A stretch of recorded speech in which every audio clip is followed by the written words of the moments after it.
Dark web क्या है? Dark web पे हो। डार्क वेब पे सही और गलत के बीच में कोई डिफरेंस नहीं है। आज की मेरी ये वीडियो एक डार्क वेब की बहुत ज़्यादा डिस्टर्बिंग और क्रिपी स्टोरी के बारे में है। इस वीडियो की एंडिंग बहुत ज़्यादा डिस्टर्बिंग हो सकता है।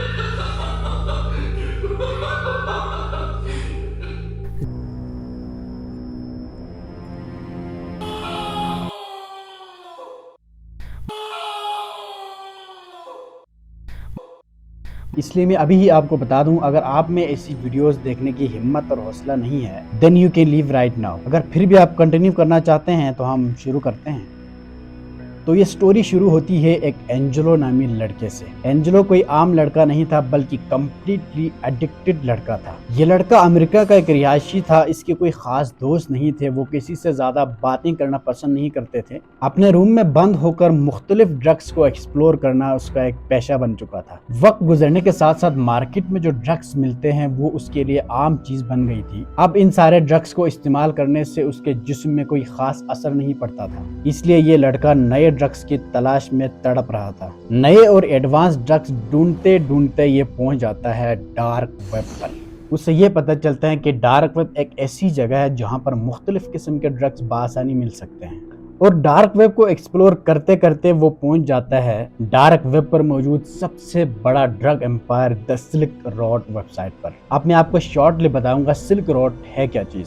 सिल्क रोड डार्क वेब पर एक वेबसाइट है जिस पर एडवांस किस्म के ड्रग्स आपको अवेलेबल होता है। और न सिर्फ वहां पे अवेलेबल होता है, बल्कि आपको होम डिलीवरी तक की सर्विस प्रोवाइड की जाती है द सिल्क रोड। इसलिए सिल्क रोड को डार्क वेब पर मौजूद सारे वेबसाइट्स में से सबसे बड़ा ड्रग एम्पायर वेबसाइट माना जाता है। अब एंजेलो करते करते सिल्क रोड तक पहुंच गए और वहां पर उसे हर किस्म के ड्रग्स मिल रहा था, क्योंकि एंजेलो डार्क वेब पर ऐसी वेबसाइट पर पहुंच गए थे जहां पर उसे मन चाहे ड्रग्स बासानी मिल जाते थे। यानी कि यहाँ तक एंजेलो की लाइफ बहुत अच्छी तरीके से चल रहे थे। उसे हर टाइप के ड्रग्स मिल रहे थे। उसे किसी भी किस्म के प्रॉब्लम फेस नहीं करने पड़ रहे थे। और एंजेलो की लाइफ में धचका लगता है 6 नवंबर 2014 को। ये दिन एंजेलो के लिए एक ब्लैक डे था, क्योंकि यूएस गवर्नमेंट ने डार्क वेब पर मौजूद सिल्क रोड वेबसाइट को एफबीआई के जरिए बैन कर दिया। क्योंकि टाइम गुजरने के साथ साथ यूएस गवर्नमेंट को ये पता चल गया था कि डार्क वेब पर सिल्क रोड नामी एक वेबसाइट है जो कि इलीगली तमाम किस्म के ड्रग्स लोगों को प्रोवाइड करते हैं। इसीलिए यूएस गवर्नमेंट ने इस वेबसाइट को डार्क वेब से कम्प्लीटली बैन कर दिया और इस वेबसाइट को बनाने वाला रॉस ऑल्वेट को भी अरेस्ट कर लेता है। सिल्क रोड वेबसाइट की बैन होने से एंजेलो की लाइफ में धचका ही लगा, क्योंकि एंजेलो को ऐसी और कोई वेबसाइट नहीं मिल रहा था जो कि ड्रग्स उसे प्रोवाइड करे सिल्क रोड की तरह। और न ही लोकल मार्केट में एंजेलो के लेवल के ड्रग्स मिलते थे। एंजेलो की बेचैनियां बढ़ने लगी और वो तड़पने लगा ड्रग्स के लिए, क्योंकि सिल्क रोड की बैन होने की वजह से उसे उस लेवल के ड्रग्स नहीं मिल रहे थे मार्केट से। क्योंकि वो सालों से एक परमानेंट कस्टमर बन गया था सिल्क रोड का, जहां से वो अपने लेवल के ड्रग्स लिया करता था। दोस्तों, मैं जब इस स्टोरी के बारे में रिसर्च कर रहा था ना, तो मुझे लगा इनकी लाइफ कितना ज्यादा फक्ड अप है और वेस्टेड जिंदगी है इनकी जिंदगी। हम आगे बढ़ते हैं एंजेलो की जिंदगी की तरफ। एंजेलो की मुश्किलात बढ़ने लगी, तड़पना शुरू हो गया ड्रग्स के लिए। अपने रूम में बैठकर लैपटॉप के जरिए एक्सप्लोर करना शुरू कर देते हैं। सिल्क रोड जैसा और भी वेबसाइट ढूंढने की कोशिश करता है। ड्रग्स न मिलने की वजह से एंजेलो की हालत दिन ब दिन खराब होता जा रहा था। उसे खुद अपने बॉडी पर कंट्रोल करना बहुत ज्यादा मुश्किल हो रहा था। हालत इतनी खराब हो गई थी, वो बार बार जोर जोर से रोना शुरू कर देते थे और रो रो के जब बुरा हाल होता था तो वो हंसने लग जाता था। यानी कि उसकी हालत इतनी एबनॉर्मल हो गई थी जिसे आप इमेजिन भी नहीं कर सकते। उसकी बेचैनी और बेकरारी की सिर्फ एक ही वजह थी कि सिल्क रोड बैन होने की वजह से उसे अपने ड्रग्स नहीं मिल रहे थे। और फिर इसने अपना दिमाग चलाया और सोचा कि सिल्क रोड बैन होने पर कोई ऐसा वेबसाइट जरूर होगा जो सिल्क रोड की जगह ले लेगी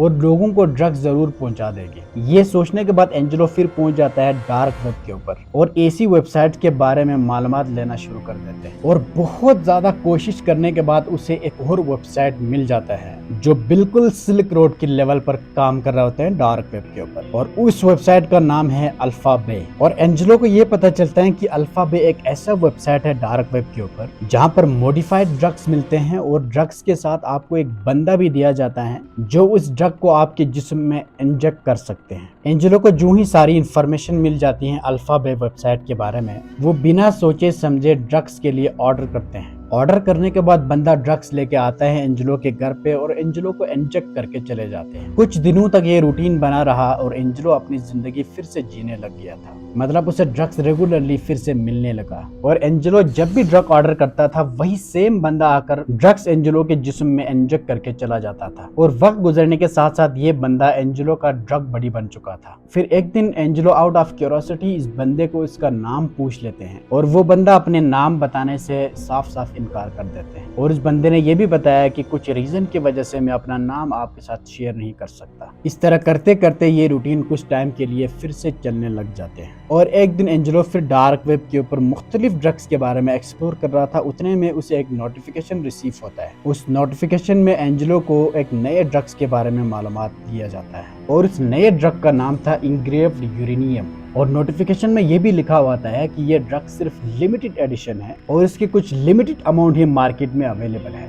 और एंजेलो को जो ही ये पता चल जाता है कि ये ड्रग मार्केट में लिमिटेड स्टॉक में अवेलेबल है, वो बिना सोचे समझे ऑर्डर कर देता है। अब इमेजिन करें अगर ये वही यूरेनियम है जिसके बारे में हम सोचते हैं, जिससे एंजेलो ड्रग के तौर पर अपने जिस्म में इंजेक्ट करने के लिए मंगवा रहा है, तो ये यूरेनियम तो इंजेक्ट करना तो दूर के बाद, अगर ये यूरेनियम हमारे आसपास भी मौजूद हो तो हमारे बॉडी में शदीद किस्म का रिएक्शन आ सकते हैं जिससे हमारी जान भी जा सकती है। लेकिन एंजेलो इतना सोचने के बजाय वो सीधा ऑर्डर कर देता है और ऑर्डर करने के बाद हर प्रोडक्ट की तरह ये प्रोडक्ट भी एंजेलो के घर में पहुंच जाता है और ड्रग को लेकर आने वाला भी वही ड्रग बडी था जो पहले एंजेलो को ड्रग्स देते थे। इसी ड्रग बडी ने ड्रग को लेकर एंजेलो के घर पहुंचता है और इसके जिस्म में इंजेक्ट कर देता है और फिर यहीं से शुरू होती है इस स्टोरी की सबसे ज्यादा क्रिपी पार्ट। और इस इंग्रेव्ड यूरेनियम की इंजेक्ट करने के कुछ ही टाइम बाद एंजेलो को अपने पेट में दर्द शुरू होता है और इस हल्के से दर्द को फील करने के बाद एंजेलो थोड़ा स्माइल करने लग जाते हैं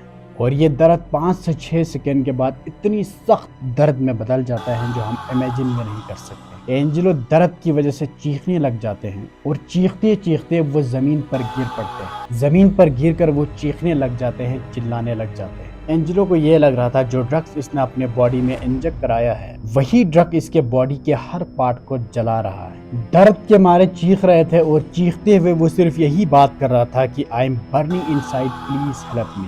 दर्द इतनी बढ़ गई थी वो सिर्फ लेटकर चीख सकता था, चिल्ला सकता था, उठने के भी काबिल नहीं था। और इससे भी ज्यादा डिस्टर्बिंग बात यह है दोस्तों कि एंजेलो का जो ड्रग बडी था, जो उसका दोस्त बन चुका था, वो एंजेलो के सोफे पर बैठकर एंजेलो को तड़पता हुआ देख रहा था। उसको कोई परवाह ही नहीं था और एंजेलो की इस हालत का जिम्मेदार भी वही ड्रग बडी ही था। एंजेलो के साथ जो कुछ भी हुआ था वो सारा काम प्री प्लान था जिसमें एंजेलो का ये ड्रग बडी है ये मेन रोल प्ले कर रहा था। दरअसल एंजेलो का जो ड्रग बडी था वो ये इंग्रेव्ड यूरेनियम बनाने वाले कंपनी का एक ऑनर था। उन लोगों को एक जिंदा बंदे की जरूरत थी इस ड्रग को एक्सपेरिमेंट करने के लिए, क्योंकि इस ड्रग को बनाया था लेकिन किसी इंसान के ऊपर एक्सपेरिमेंट नहीं किया गया था। इसीलिए इन लोगों ने एंजेलो नामी इस लड़के को अपने ड्रग की एक्सपेरिमेंट करने के लिए इस्तेमाल किया। इस एक्सपेरिमेंट को करने के लिए एक ड्रग बडी ने बहुत सारे काम किए, जैसे कि एंजेलो के घर में घुसना, उसको उसकी जरूरत के मुताबिक ड्रग प्रोवाइड करना। इसी तरह कर करके एंजेलो का भरोसा जीत लिया था इन्होंने। एंजेलो जमीन पर पड़े चीखता चिल्लाता रहा। एंजेलो को इस ड्रग के बारे में नोटिफिकेशन जो दिया गया था वो भी इसी ड्रग बडी ने ही दिया था, जानबूझकर विक्टिम तक अप्रोच करने के लिए। इसी तरह कर करके एंजेलो को जाल में फंसा दिया और इन लोगों ने अपना एक्सपेरिमेंट कामयाब बना लिया। ये ड्रग बडी एंजेलो के सामने बैठकर तब तक घूरता रहा जब तक एंजेलो चीख चीख कर मौत के मुंह में न चला जाता। अब आप इमेजिन करें जिस बंदे को वो सालों से जानता था, उससे ड्रग मंगवाता था, उससे दोस्ती हो गई थी, बैठ के गपशप लगाते थे, ड्रग्स प्रोवाइड करते थे, उसी बंदे ने इस एंजेलो नामी लड़के की जान ले ली। बहुत ज्यादा डिस्टर्बिंग और डिस्गस्टिंग स्टोरी है दोस्तों कि ऐसी मुख्तलिफ वेबसाइट के ऊपर दोस्त बनाते हैं लोग, जाने अनजाने में उनसे दोस्ती भी हो जाती है, फिर अपनी प्रॉब्लम्स उनके साथ शेयर करने लग जाते हैं, फिर एंड में आकर आपकी जान ले लेती है। देखिए दोस्तों, आप इन चीजों से बचने के लिए जरूरी है कि आप अपने सोशल मीडिया को बहुत एहतियात से इस्तेमाल करें। अब देखें, डार्क वेब पर जो भी इंसान पहुंच जाता है वो अपनी मर्जी से जानबूझकर नहीं जाता। डार्क वेब पर मौजूद ये लोग मुख्तलिफ सोशल मीडिया का इस्तेमाल करते हैं, लोगों को इन्वाइट करते हैं डार्क वेब के ऊपर, मुख्तलिफ लिंक्स आपको सोशल मीडिया के जरिए भेज सकते हैं या सोशल मीडिया के ऊपर आपको दोस्ती की ऑफर भी आ सकती है। तो लिहाजा आपने इस दौर में बहुत ज़्यादा केयरफुली इन चीज़ों को इस्तेमाल करना है, तब जाके आप इन चीज़ों से बच सकते हैं। आपके फैमिली मेम्बर्स हो, आपके दोस्त हो, उनके लिए भी ये वीडियो ज़रूर शेयर कीजिएगा ताकि इनको भी पता चले कि आज के इस दौर में कितना ज़्यादा केयरफुल होने की ज़रूरत है हमें। और आपको इसी तरह के पुरस्कार वाक़यात के बारे में जानना पसंद है तो नीचे सब्सक्राइब का बटन दबा दीजिएगा। आपसे मिलते हैं अगली वीडियो में, तब तक के लिए अल्लाह हाफ़िज़।